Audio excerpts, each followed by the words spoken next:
जय श्री राम। मंगल भवन अमंगल हारी, द्रवहु सुदशरथ अजिर बिहारी। जय सिया राम जय जय सिया राम। दीन दयाल बिरधु संभारी, हरहु नाथ मम संकट भारी। जय सिया राम जय जय सिया राम। जय सिया राम जय जय हनुमान। मास पारायण 13वां विश्राम। वह बोली, हे प्राणनाथ सुनिए, मेरे मन को भाने वाला एक वर भरत को राज तिलक कीजिए, और दूसरा वर भी मैं हाथ जोड़कर मांगती हूँ, मेरा मनोरथ पूरा कीजिए।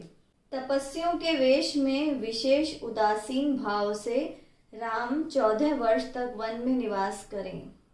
कैकई के विनय युक्त वचन सुनकर राजा के हृदय में ऐसा शोक हुआ मानो चंद्रमा की किरणों के स्पर्श से चकवा विकल हो जाता है। राजा सहम गए, कुछ कहते न बना, मानो वन में बटेर पर बाज झपटा हो। राजा का रंग बिल्कुल उड़ गया, मानो ताड़ के पेड़ पर बिजली गिर पड़ी हो। माथे पर हाथ रखकर तथा दोनों नेत्र बंद करके राजा ऐसे सोचने लगे मानो साक्षात सोच ही शरीर धारण कर सोच कर रहा हो। वे सोच रहे थे कि मेरा मनोरथ रूपी कल्प वृक्ष फूल चुका था, परंतु कैकई ने हथिनी की भांति उसे जड़ समेत उखाड़ कर नष्ट कर डाला।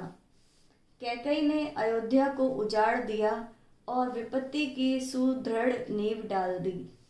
किस अवसर पर क्या हो गया, स्त्री का विश्वास करके मैं वैसे ही मारा गया, जैसे योग की सिद्धि रूपी फल मिलते समय अविद्या योगी को नष्ट कर देती है।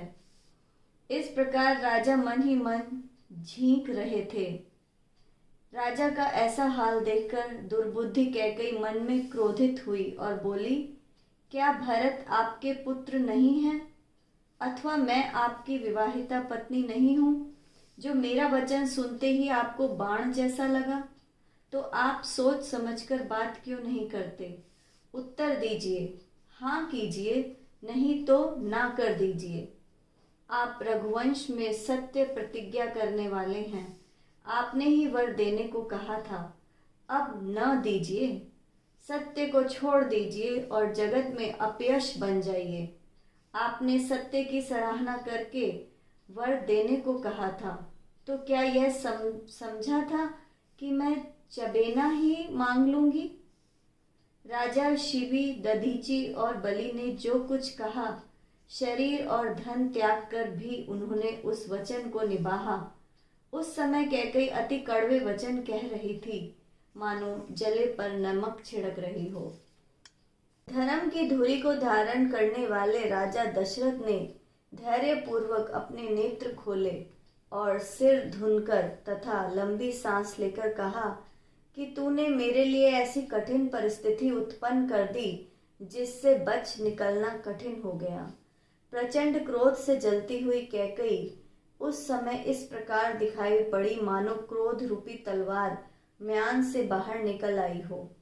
कुबुद्धि इस तलवार की मूठ है, निष्ठुरता धार है, मंथरा रूपी सान पर चढ़कर जो तेज हुई है। राजा ने देखा स्थिति भयानक और कठोर है और सोचा, क्या यह मेरा जीवन लेगी? तब राजा अपनी छाती कड़ी करके अत्यंत नम्रता पूर्वक कैकई से सचमुच बोले, हे प्रिय, हे भीरु, विश्वास और प्रेम को नष्ट करके ऐसे वचन क्यों कह रही हो? भरत और रामचंद्र मेरी दो आंखें हैं, यह मैं शंकर जी को साक्षी मानकर सत्य कहता हूँ। मैं अवश्य सवेरे ही दूत भेज दूंगा। सुनते ही भरत शत्रुघ्न दोनों भाई तुरंत आ जाएंगे। शुभ मुहूर्त में सारी तैयारी करके तथा डंका बजाकर मैं भरत को राज्य सौंप दूंगा। राम को राज्य का लोभ नहीं है और भरत पर उनका प्रेम है। मैं ही अपने मन में बड़े छोटे का विचार करके राजनीति का पालन करते हुए बड़े का राज तिलक करने जा रहा था। मैं 100 बार राम की सौगंध खाकर कहता हूँ कि राम की माता ने इस विषय में मुझसे कभी कुछ नहीं कहा। मैंने तुमसे बिना पूछे यह सब किया, इसलिए मेरा मनोरथ खाली गया। अब क्रोध छोड़ और मंगल साज सज। कुछ ही दिनों बाद भरत युवराज हो जाएंगे। मुझे तो एक ही बात का दुख है कि तूने दूसरा वरदान क्या मांगा। उस आँच से मेरा हृदय अब भी जल रहा है। यह दिल लगी है, क्रोध है अथवा सच्चा है। क्रोध को त्याग कर मुझे राम का अपराध बता। सब यही कहते हैं कि राम बड़े ही साधु हैं। तू स्वयं भी राम की सराहना करती, उन पर स्नेह किया करती थी। अब यह सुनकर मुझे संदेह हो गया है कि तुम्हारी प्रशंसा और स्नेह कहीं झूठे तो नहीं थे। जिसका स्वभाव शत्रु को भी अनुकूल लगता है, वह माता के प्रतिकूल आचरण क्यों करेगा। हे प्रिय, हंसी और क्रोध छोड़ दे। उचित अनुचित विचार कर वर मांग, जिससे भरत का राज्याभिषेक देख सकूं। मछली चाहे बिना पानी के जीती रहे और सांप चाहे बिना मणि के दीन दुखी होकर जीता रहे, परंतु मैं अपने स्वभाववश कहता हूँ कि राम के बिना मेरा जीवन नहीं है। हे प्रिय, मन में विचार कर देख, मेरा जीवन श्री राम के दर्शन के अधीन है। राजा के ऐसे कोमल वचन सुनकर कैकेयी इस प्रकार जल उठी मानो अग्नि में घी की आहुतियां डाल दी हों। कैकेयी बोली, आप भले ही करोड़ों उपाय करें, यहाँ आपकी चालबाजी नहीं चलेगी। या तो मैंने जो मांगा है वह मुझे दीजिए, वरना ना करके अपयश के भागी बन जाइए। मुझे बहुत प्रपंच अच्छे नहीं लगते। राम साधु हैं, आप साधु हैं और राम की माता भी भली है। मैंने सबको पहचान लिया है। कौशल्या ने मेरा जैसा भला चाहा है, मैं भी उन्हें याद रखने योग्य वैसा ही फल दूंगी। यदि सवेरा होते ही मुनि का वेश धारण कर राम वन को नहीं जाते, तो निश्चय समझ लीजिए कि मैं मर जाऊंगी और आपका अपयश फैलेगा। ऐसा कहकर कैकेयी इस प्रकार उठ खड़ी हुई मानो क्रोध को नदी उमड़ पड़ी हो, जो पाप रूपी पहाड़ से प्रकट हुई है और क्रोध रूपी जल से भरी है, तथा जो इतनी भयानक है कि देखी नहीं जाती। दोनों वरदान उस नदी के दो किनारे हैं।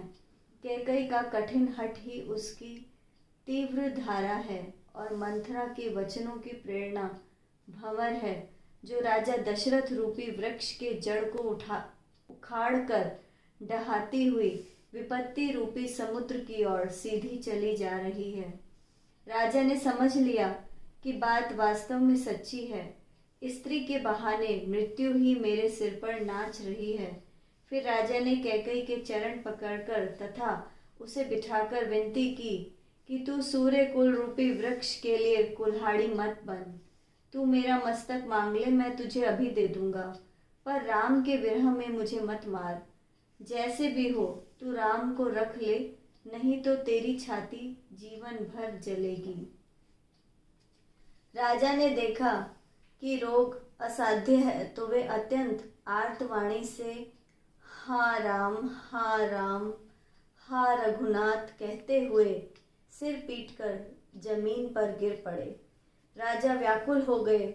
उसका शरीर शिथिल पड़ गया, मानो हथनी ने कल्प वृक्ष को उखाड़ फेंका हो। कंठ सूख गया, मुख से बात नहीं निकलती, मानो बिना पानी की मछली तड़प रही हो। कैकेयी ने फिर कड़वे और कठोर वचन कहे, मानो घाव में जहर भर रही हो। वह बोली, जो अंत में ऐसा ही करना था, तो आपने मांग मांग किस बल पर कहा था।